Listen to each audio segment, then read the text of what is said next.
broadcasting to South Dublin on 93.9. This is Dublin South FM.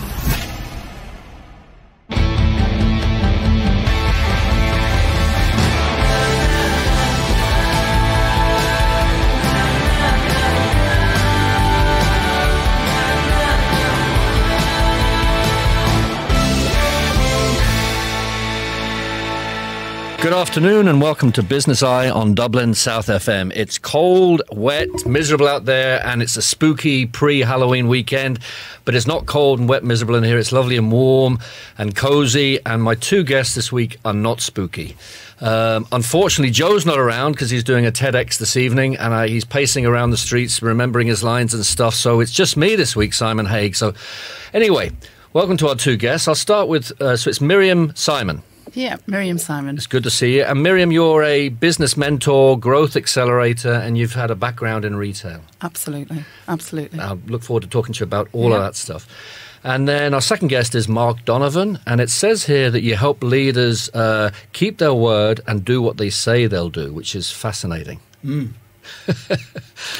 A big It sounds great. Yeah. I might just start with you, Mark. So, I mean, that's a big statement. So tell us a little bit about, first of all, I'm interested in both of your backgrounds. Tell us about your background and how you got to this place. My background would be quite diverse. I mean, I would have left school at 15 and started to do a bakery apprenticeship. Quickly realised, that the type of cakes I made would make a sword swallow or gag. So, realised that wasn't a long-term future for me. Went back to night school, done my leaving cert. Yeah. And then looked around about, what would I like to do? And while doing the apprenticeship, I studied accountancy through night school.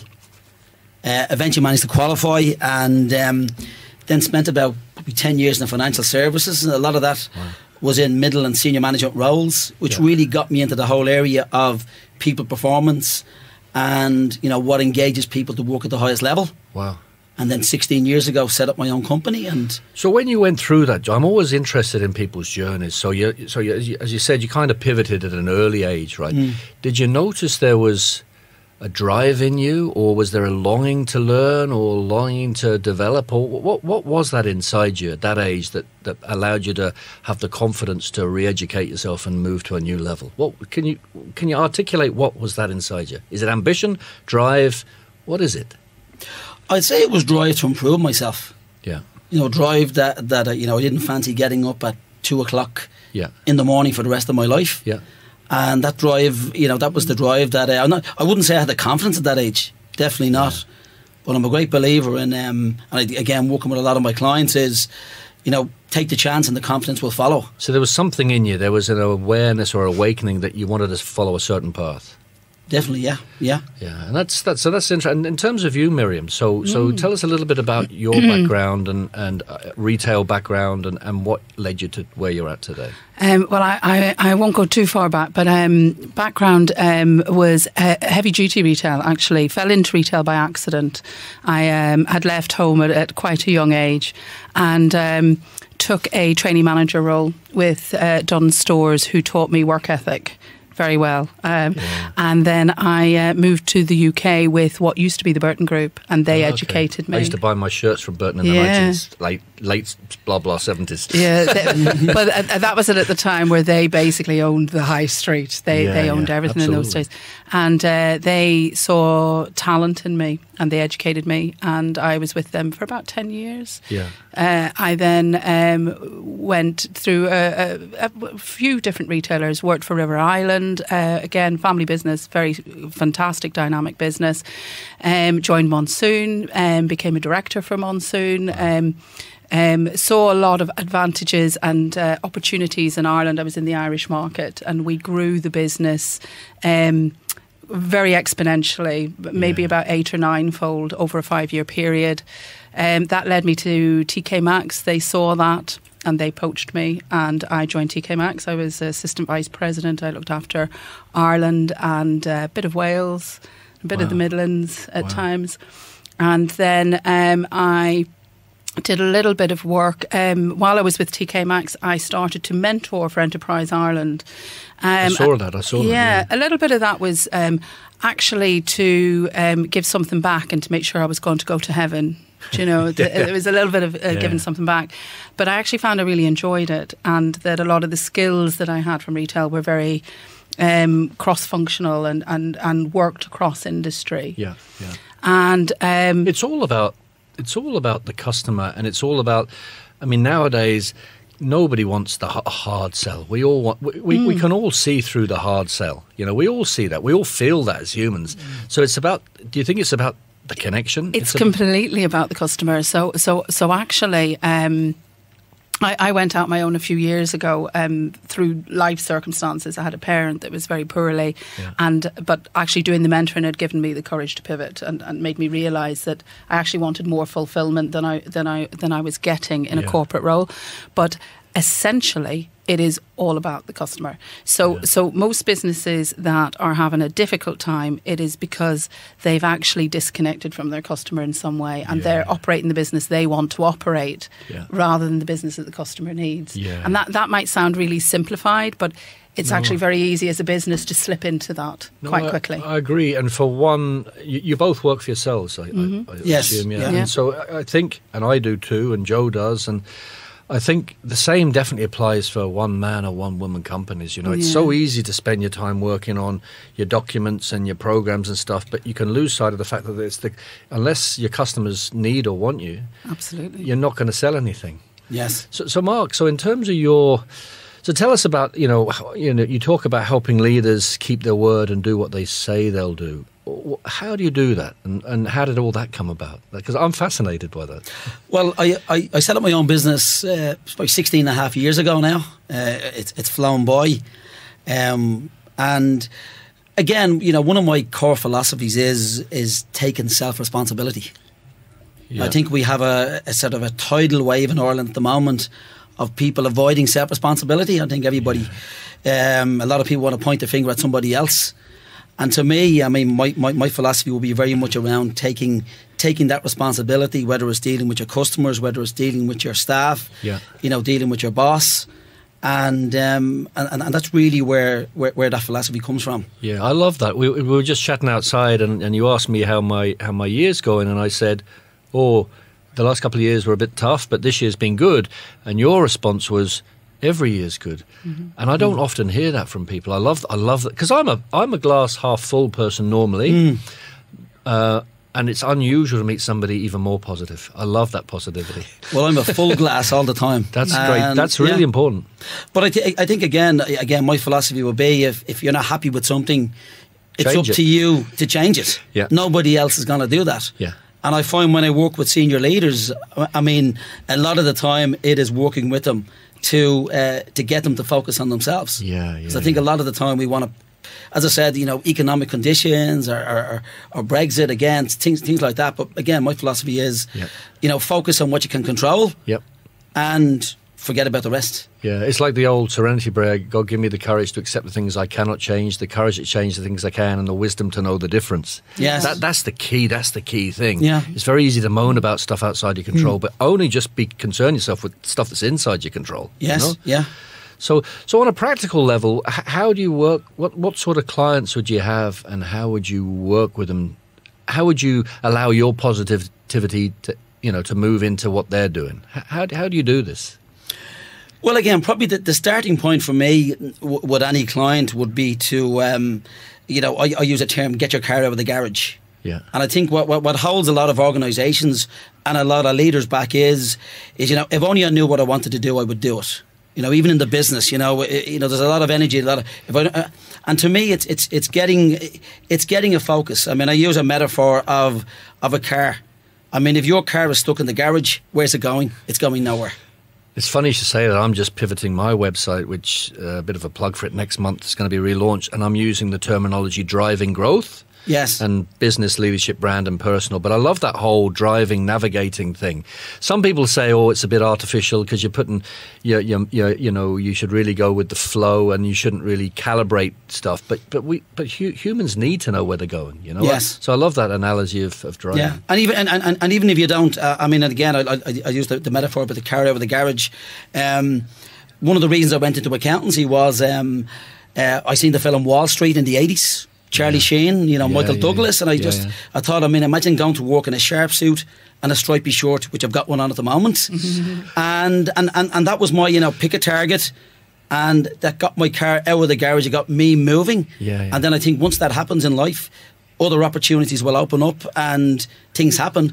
Absolutely, clarity is power. Yeah. So what do you think more about on that setting? Because I'm really fascinated about this. I've come across this program called Goal Mapping, and by an English guy, Brian Main, who set it up, and what he does is he uses the left-hand side of the brain and the right-hand side of the brain. So you set out your goals using words, but then you set them out visually, and then I think it's so for you, Miriam, do you? I think that's actually very strong. Very strong. Very strong. Do you? How much do you set your own goals? For example, next year, right, January the 1st, right? So I'll be interested in both of you because I'm starting to think about my calendar for next year. Yes. What are you doing, Miriam, in terms of planning for next year? And I'll ask you after that, Mark. So I have a 2020 plan in place already. Well, I feel shamed. Spot the mom. I have my goals laid out. I have. Can you share any of those for next year? The way I work, I tend to work with 4 major clients in a year because it's intense and you want to make sure you serve your clients very well. So I tend to work with, my business is quite retainer based. So what kind of work do you do with your clients?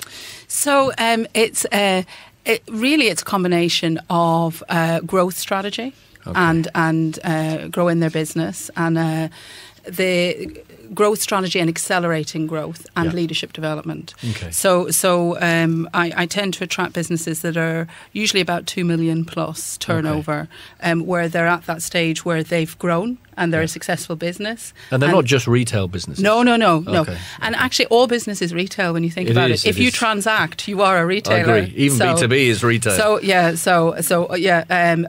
no, it's not solely retail. Retail I talk a lot about on LinkedIn because I'm a retail nerd. Yeah. But actually they hit a pinch point. They hit a pinch point where they've outgrown their structure. Yeah. And they may have outgrown some of their leadership capabilities. Okay. And then they need help. Okay. So they're kind of at a pivot point. They're kind of at a pivot point where they need to poise themselves for the next tranche of growth. That's so hard. A number of my clients, and I've been in the same position with my own businesses, is you can truck along, with a sole man or woman business or a family business, and then the business grows like this, and the agony is whether you pour more capital in it and you bring more people in but that can distill the brand. It's a real worry point for a lot of businesses. It is. I think where I've had success is I'm a real trader. This is where the retail background really helps me. Keeps it sharp. I'm very commercial. And my strength in my background would have been leadership development. I'm very good at helping leaders become leaders. So the combination is good. Yeah. Mark, what we might do is we might come back in after the break and ask you about the growth side of stuff. But I think we'll take a quick break now and we'll listen to these messages and we'll come back in a couple of minutes. Your community radio for South Dublin. This is Dublin South FM. And welcome back to Business Eye. It's definitely lovely and cosy in here. I'm looking out the window there. I can see the Dublin Mountains and it looks like January in the Arctic sitting here. But it's lovely and warm in here. Mark, coming to you in terms of setting goals for next year and the next 2 years or 5 years, what are your thoughts on how do you do that in terms of for your business and then in terms of your clients? Again, for my business, it's very much around setting goals that will excite, focus and energise me. So I think unless we have goals like that, we're not going to get out of our comfort zone. We're not going to push the boundaries out. We're not going to do stuff. And I think too many people do what I call have the deferred life plan. Yeah. Putting off living until some future date. To me, life is unpredictable. Yeah. So nobody knows. I mean, I remember learning this from a guy when I started out in business myself. Fantastic guy. I was working as an associate of his, and he used to always talk about eating the dessert first. Yeah. And one day, I mean, I sort of got the courage up to ask him what he meant by this. He was always so positive and focused and energised. And when I asked him that question, he paused and he turned sort of grey, and he trembled a bit. And I was like, "What have I asked?" And he just said that, 25 years previous, I mean, this was the time before mobile phones. Yeah. He was on a business trip down to Cork. He arrived down to Cork. There was a message there to call home. Says his daughter was very sick. When he called home, they said, "Get back to Dublin as quick as you can." By the time he drove back, his daughter was dead. Oh, dear. 18 years of age, had died of meningitis, and he took a philosophy then which he called "eat the dessert first," which was, be grateful for what you have while you're striving for more. And again, that's another part of, what I would believe in setting goals and working with my clients around, be grateful for what you have while you're striving. And that gives you, to me, a strong foundation to hit higher goals. Yeah, I think for me, I live a bit of a spiritual. I'm in a spiritual program, and I've had a few traumas in my life, and so I try my hardest every day to do a gratitude list. Yeah. And I find that today, right now, I'm sitting in a lovely warm studio with you, Mark, who I just find really positive, which I love, because I need positive people around me. I made a decision a couple of years ago to avoid toxic people who are negative. And then Miriam, there's a real softness, there's a real honesty, a real human touch about you. So this is the first radio show, this is a bit of honesty here, the first time I've ever done a radio show by myself, and I've got the right guests for this occasion. So that's very kind. So Miriam, in terms of we were chatting before, and you didn't get to talk about your goals. So in terms of next year, the sort of stuff you're looking to do. Well, first of all, just to follow up on Mark there, I actually believe you shouldn't wait to live. You're in it. So this is it, and I am on a mission to do that. So I am enjoying myself. Yeah. So I'm doing work that excites me. So the last few years, I've done quite a lot of work with EI, particularly with the Horizon 2020 programme, which is has taken me more into the med tech and digital side and industries, and I'm seeing all of that new innovation, because you're getting to see the future before it happens, and you're getting to see real amazing things that are going to help humanity in the future, particularly on the medtech side. So one of my goals is to explore that further, because I'm really enjoying that work and I'm finding it very fulfilling. I'm going to write more next year, so I've planned some time to do that. So I actually have. I'm a little. You've got a lot on your agenda. I've got actually my plan for 2020 in place. Have you got yours in place, Mark, or are you more fluid with how you plan going forward?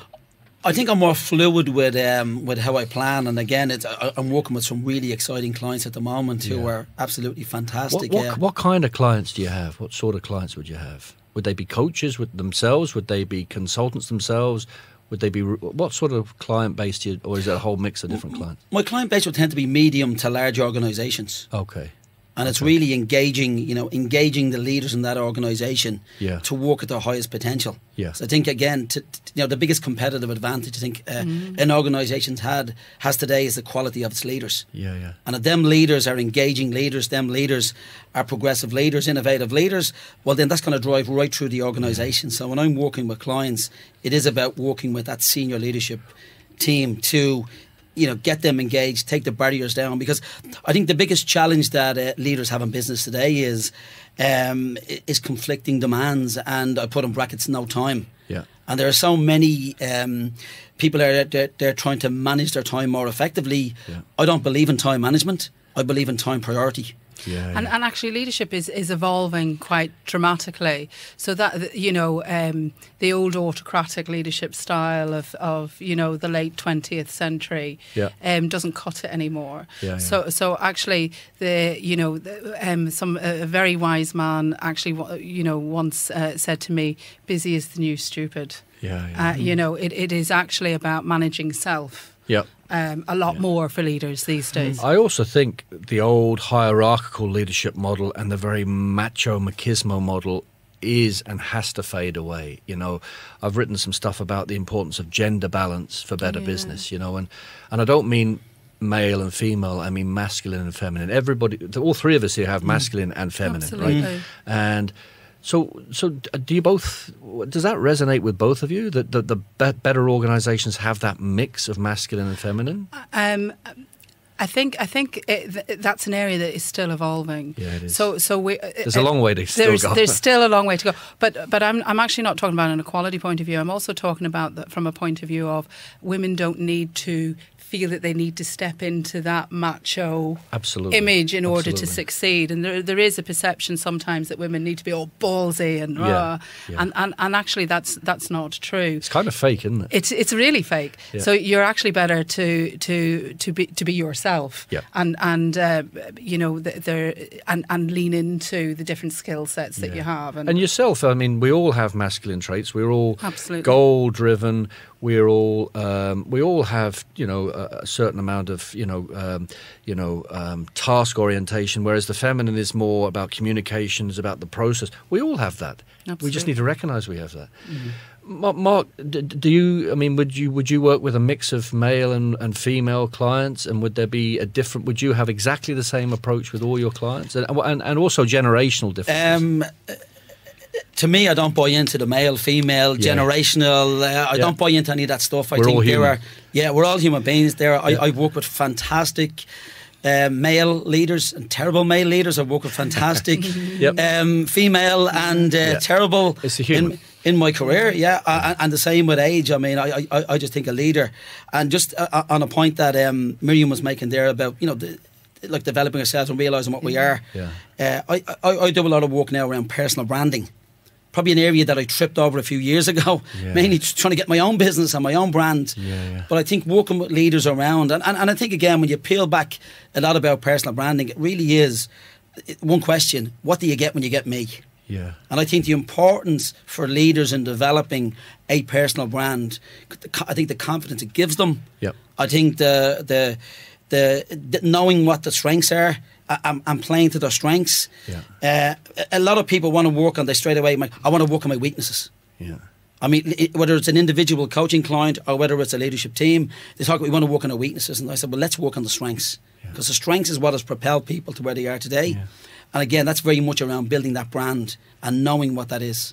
What do you both think about so resilience is a subject that I'm writing about and I've spoken about, and I'm just doing a couple of programs. This whole area of resilience, what do you think about how important? Do people even know what resilience is? Is it important? What do you think? I think it's hugely important. I think sometimes, some people call it grit. There's a very famous TED talk about grit. So yes, I think resilience is absolutely critical in business, and I think it is about being able to roll with it and actually being adaptable to change. They're all different descriptions of the same thing, essentially. And awareness, self and situational awareness. Absolutely. I find the best leaders and consultants like you two have that self-awareness. You know who you've been through, a journey, you know where you've come from, you know who you are, but also crucially you have a situational awareness, so you could both walk into a room and have a sense of who you're talking to, what the atmosphere is like. Do you think that's really important, Mark, to have that both that self and situational awareness? I think definitely it is, and I think resilience to me, going back to what Miriam said, to me is vitally important. I think there's an awful lot of I think it's the key. I think there's an awful lot of pressure out there on leaders today. An awful lot. I mean, 24/7. I mean, modern technology has its positives, but I think there's a hell of a lot of negatives around modern technology. And to me, a lot of leaders, it's dealing with that pressure is critical. Because I think if we don't deal with that pressure, it's going to turn to stress. So and I think anxiety, then stress, then breakdowns, and I think pressure is bandied about. But we talk a lot about stress, but I mean, to me, stress and pressure are extremely different things. Yes. what I would say is there's a real strength in being able to make a mistake, because you can't learn if you don't err. So I was very lucky in my corporate life that I actually had some amazing leaders who inspired me and taught me how to lead and how to engage people.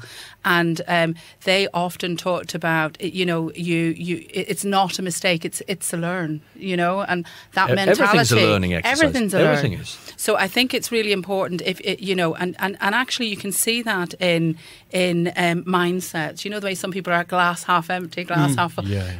It's about having a curious mindset, and if you have a curious mindset, you're going to have a much more comfortable ride. Because and fulfilled a much more fulfilled ride, because you're actually going for the experience. And you're taking the best. So I often say this. I find, since I've got clarity, I had a professional career, and then I got into entrepreneurialism, and then I had a failed business when I left Australia 3 years ago, a watch company, and it really hit me hard for about a year, my psyche and my motivation and my confidence. And then I met some great people back here, and I've kind of reinvented myself in terms of my work. So I think that whole resilience journey and the self-awareness journey is critically important. So in terms of, do you want to add anything to the whole resilience area? I would just add, I crashed and burned with stress myself, maybe 23 and a half years ago, and I think learned a lot of lessons from that, which I would share with my clients. But I think one common thing I see out there very much is, I think there's a lot of people out there, and there's a lot of people putting across, consultants or whatever, talking about dealing with the symptoms of stress. To me, it's the cause. If you deal with the symptoms of something, it's going to keep reoccurring. It's too late, And I think there's a lot of stuff out there, where people are putting across, dealing with the symptoms of it. But to me, you got to go back to the core and look at what is bringing it on. It's funny you should say that, because I went through a bit of a kind of, I suppose it was a therapy thing through a friend a year or so ago who's now becoming a business partner. And we looked at the fact that all through my life, I managed to fall into the trap of being too trusting, surrounding myself with toxic people, and then failing as a result of that, right? So I've kind of got rid of all that, and I've noticed, funny enough, for the last year, I'm not attracting toxicity. I'm attracting the right people, So it's having that awareness of, I was always a people pleaser. Now I'm less of a people pleaser, and those toxic situations don't seem to be coming to me. Well, so it's say, empowering. Yeah, they say you're a reflection of the 4 people you're closest to, don't they? That choose your friends wisely. That was, I had an uncle who told me, an uncle who looked out for me as a kid, and he told me, choose those friends wisely, because you will you'll become a reflection of them. I've heard a similar one. You become who you tolerate. Absolutely. Which I find really good, So the positivity, I love surrounding myself with positive people, and also people who just constantly want to learn and better themselves, because that's what I didn't say before, I forgot to say it, but there's just not enough hours in the day to learn stuff. I constantly want to write things, create new programs, do new work. There's just not enough time in the... Do you both find that? There's not enough time in the day to do what you want to do. I'm probably a bit of a natural workaholic, so I think a lot of self-employed people are. But I have to say, I am since I became self-employed, and I actually really salute you that you went out earlier, Mark. I had a really successful corporate career for 30 years, and it was actually life experiences that occurred that made me rebalance and go, and actually. It's only since I went out on my own, I'm more fulfilled. I'm leaning into the things. I'm basically stitching my own patchwork here. It's very similar to me, yeah. Like last year, I climbed Kilimanjaro. Wow! Just because because you could, because I could, and I had the time to do it. And you had the clarity of focus, and you gave yourself exactly the freedom to do that. Well, I would say I'd probably be different. I'm not a workaholic in any shape or form. But you're really motivated. I can see that, and really disciplined. Yes. So how can you be? How can you be really? I'm interested. Yeah. How can you be so motivated and disciplined, but not be a workaholic? I would say, and what I say to my clients is, I'm motivated by laziness. Yeah. What's the easiest way of doing something and getting the highest value and biggest return? And I would say this to my clients as well, because from a leadership perspective, I mean, why would a leader want to develop, a toolbox of phenomenal leadership skills? Because the better the leadership skills are, the better you engage people, the more effective you communicate, the more effective you deal with your customers. Means, life's a lot easier and the rewards are a lot better. So, I mean, that's a lot of what I would say just to back you up there, Bill Gates said he always employs lazy people because they will find the most effective and efficient way to do something quickly. There's like the old quote, what is it now? It's human beings tend to do things only when the pain of not doing it exceeds the pain of doing it. And that resonates with me. On that, I think we'll have a quick break and we'll come back after these messages. Broadcasting to South Dublin on 93.9. This is Dublin South FM. And welcome back. So what we're going to do now, Mark, in the last slot is, Mark and Miriam, is maybe talk to you first, Mark, about challenges you face in the work you do and also challenges you see in terms of your clients. So what are the biggest challenges that you face in the work you do? The biggest challenge I think you always face as a consultant is giving the best value to your clients. Yeah. I mean, to me, it is all about value. What's the value? How do you know when you're giving, in your mind, the best value to your clients? Well, up front, before I do any project with a client, it will be very much around, what specific objectives the client wants to achieve. Yeah. How the client will measure that. And it's important the client measures that, not me. It's how the client measures it.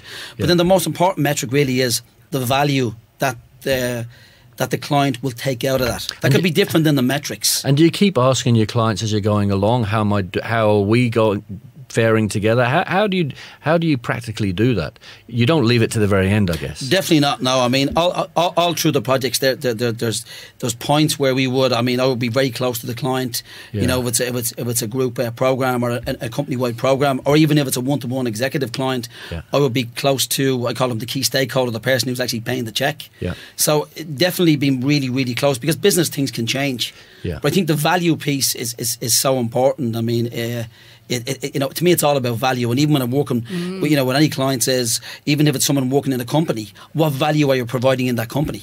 And I think we have to continually, even people in full-time employment, have to ask that question: what is the value that we are providing? I think we have to, as self-employed people, as entrepreneurs, we constantly have to question that. I don't know whether, I'd imagine a number of employees probably don't, but I think organisations would improve if they did. If there was a way of not enforcing that, but enabling that in organisations. Yeah, what do you think from a retail perspective? Well, it's about versatility, isn't it? So like I would often work with my clients, and you're going in usually for a particular project, which is usually about accelerated growth or growth quick growth. Yes. And there's an element of recalibrating the business to go alongside that.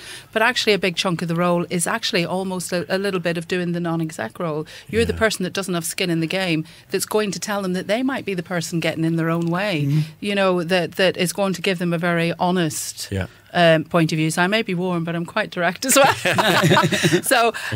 So there's an element of that as well. But versatility, and actually Mark was just talking about that. Versatility is critical here, because quite often a business will bring you in, and they'll bring you in for a problem, and the minute you get under the surface, you realise that that's not the problem they think is the problem, is not the problem. That's often the case. Which is often the case. So because often the problem is hidden. It is conveniently hidden, or it hasn't been uncovered. Or what they've seen is a symptom rather than the cause. Correct. So versatility is everything, particularly when you're self-employed. And I think you made a really good point there, Simon. If you could actually foster or culture or enable more versatility in organisations, there'd actually be less ER issues. There'd be less, people would be more comfortable. And these days, trends in employment are changing. People are going to have 3 or 4 careers in their life. 10, maybe 12. this is the world that that we're in. And just linking in there, I mean,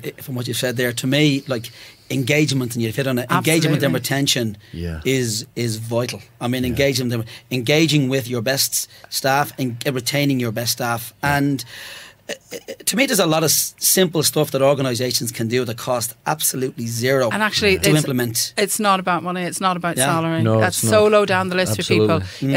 Engagement is actually really critical, particularly in the economic environment we're in now. And much as we're all expecting everything to crash with Brexit, I don't think that's going to happen. And there's always opportunity. I hear so much doom and gloom about Brexit, and there are challenges ahead, but there's always opportunity. I actually think for Ireland there's huge opportunity. Massive opportunities. But we're at nearly a full employment. Yeah. So, engagement and retention, they're problems that aren't going to go away immediately. Yeah. So for most businesses, that's something to really focus on. What about the Irish psyche? So this is a whole new subject. Is there enough positivity in the Irish psyche as opposed to other, in terms of the business world? The reason I ask is that, part of what I do is I represent a company that puts values on brands, right? And we launched the Nation Brand Index last week in Dublin, and Ireland's national brand value of the country, which is made up of the main companies and perceptions of the country as a whole, is the fastest growing nation brand in Western Europe. It's grown 110% in terms of value, Ireland Inc., since the Brexit referendum. But I don't necessarily see that filtering down into Irish businesses. And the reason I say this is that there's something like 17% of senior executives of big companies in London are Irish people. So Irish people are really good at driving business and using soft influencing skills. But I don't know whether Irish companies are as confident as that. What do you think about that? Or am I wrong in saying we're that? We're the 8th most entrepreneurial country in the world. I read an article on that this week. But do we know that? Do the average people in Ireland know that? Are we confident about that? Are we shouting that as much?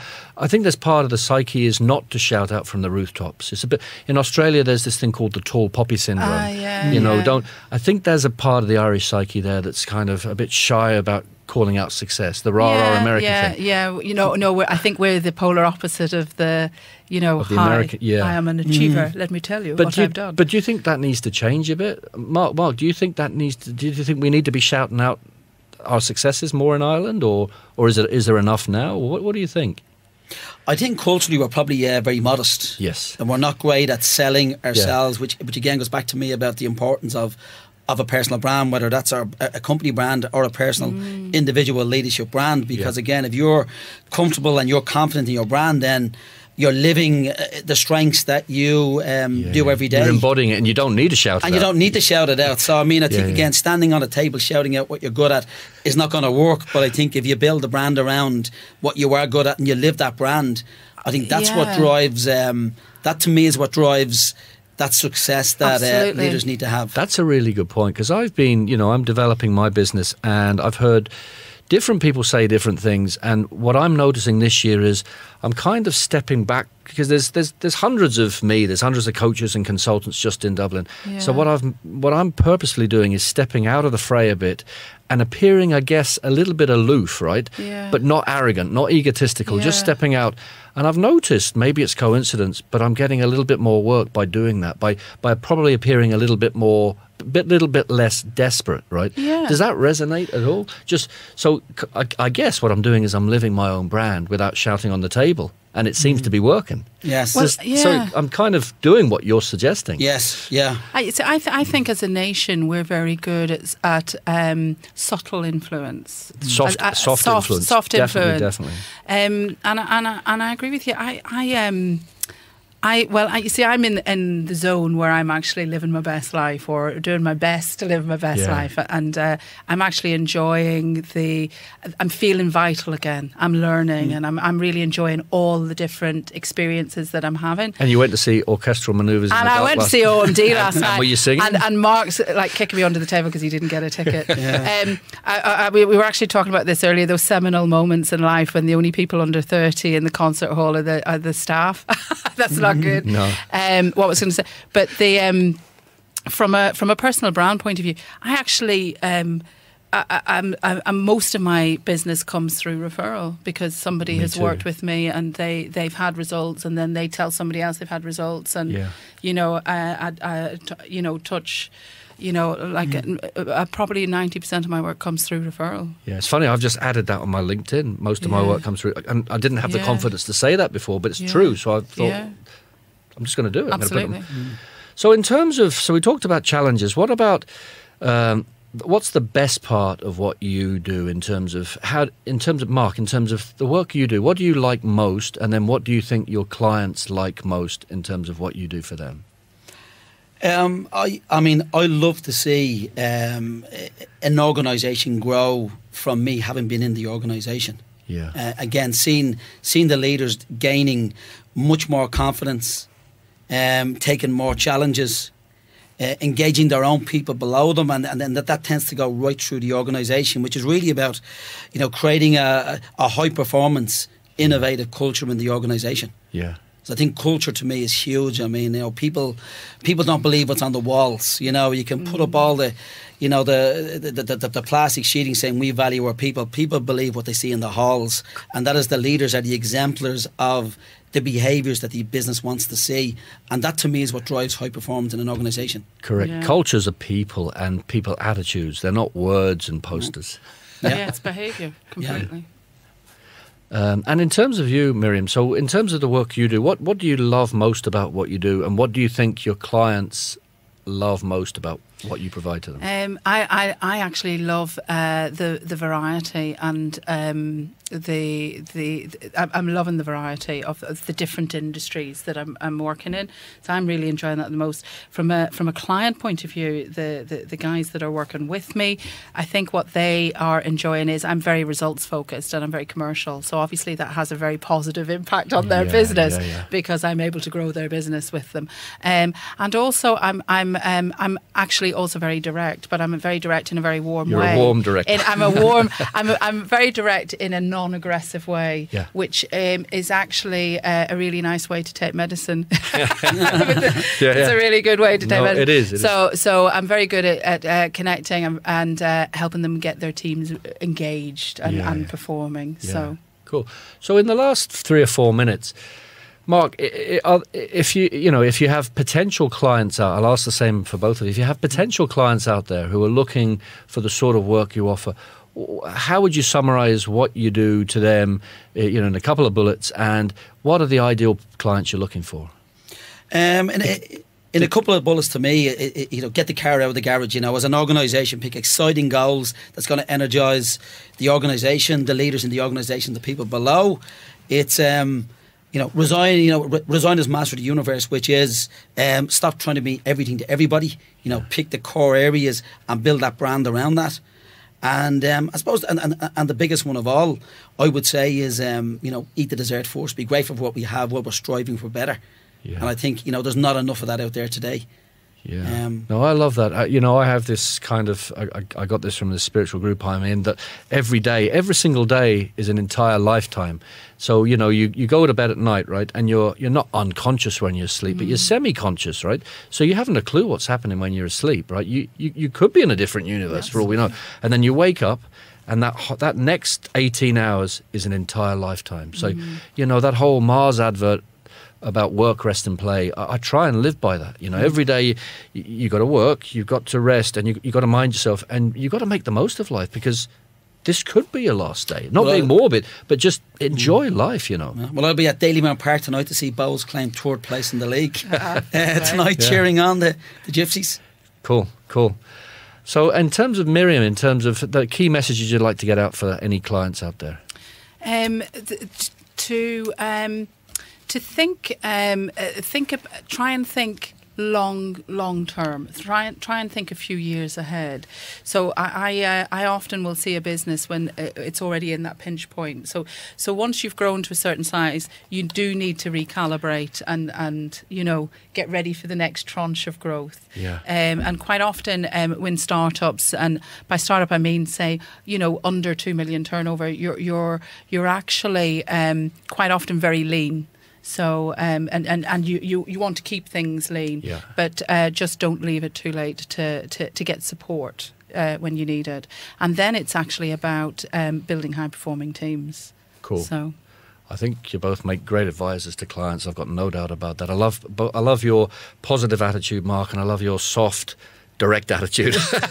So if anybody wants to connect with you, Mark, what are your contact details? Just the website, which would be basically www.markdonovan.ie.